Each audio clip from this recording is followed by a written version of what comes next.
When you purchase a video class, you will instantly get the files to download of the printable handout and poster. The first page of the handout can be printed in color or you can print it in black.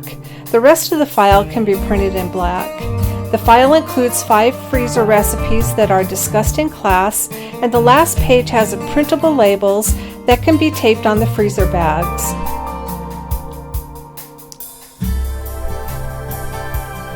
The last page of the poster file is the invitations that can be customized for your class. There are 4 invitations on this page, and you can print it in color, so you just need to print the number of copies that you need.